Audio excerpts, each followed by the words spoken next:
প্রিয় বন্ধুরা, আজকে চলে আসলাম একটি নার্সারিতে।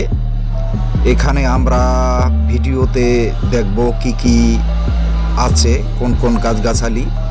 তো প্রথমত নার্সারিতে ঢোকার পথেই একটি আপনার ফুলের বাগান আমরা লক্ষ্য করলাম, খুবই অসাধারণ দেখতে, চমৎকার। তো এখানে আসলে মূলত শুধু ফুলের গাছ তা কিন্তু নয়, এখানে আপনার অনেক আপনার ফলের গাছ আছে, যেগুলো আসলেই আপনারা এই ভিডিওর মাধ্যমে দেখতে পারবেন। আজকে খুবই অসাধারণ। পাশাপাশি আপনার হইল এখানে কিন্তু সব রকম ফুলের গাছ কিন্তু এখানে আছে। তো আপনারা চাইলে এগুলা কিন্তু ঢাকার আশেপাশেই বিভিন্ন জায়গা থেকে কিন্তু এগুলো আপনারা সংগ্রহ করতে পারেন বাসার জন্য, অথবা বাসার ছাদের জন্য আপনারা এগুলো সংগ্রহ করতে পারেন। বাসা আপনার সুন্দর করার জন্য এখান থেকে আপনারা কিন্তু নিতে পারেন। পাশাপাশি এখানে আপনার গোলাপের বাগানও কিন্তু আছে, আপনারা ভিডিওতে লক্ষ্য করতেছেন। এই ফুলগুলো আসলেই খুবই ছোট ছোট এবং খুবই চমৎকার হয়। তবে আপনারা চাইলে আপনাদের রুমে অথবা হইল বাসার ছাদে এগুলো আপনারা সুন্দর করে সাজাতে পারেন। তবে আপনারা চাইলে এই গোলাপ ফুলগুলো কিন্তু আপনারা সংগ্রহ করতে পারেন।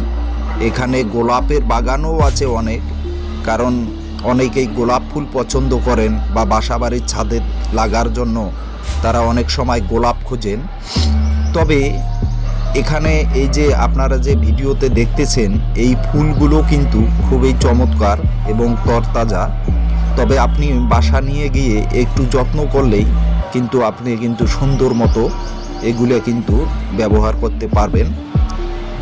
তবে যত্ন না করলেই কোনো জিনিস যে সুন্দর থাকে না, এটা কিন্তু সবাই জানে। কিন্তু আপনি একটা জিনিস বাসায় নিয়ে গেলে ওটার যত্ন আপনাকে করতে হবে।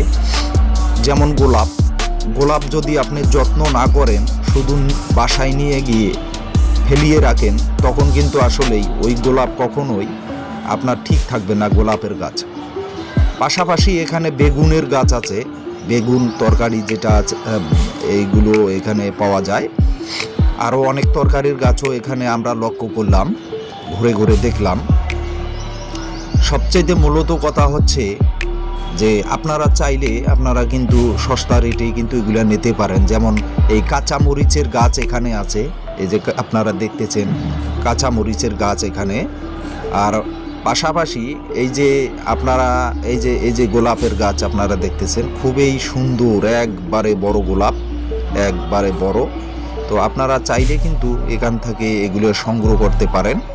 আর পাশাপাশি আপনার হচ্ছে এই গোলাপের কিন্তু আপনি সবচাইতে বেটার হলেও আপনি ছোট গাছ নিলে বেটার। আসসালামু আলাইকুম, আল্লাহ হাফিজ।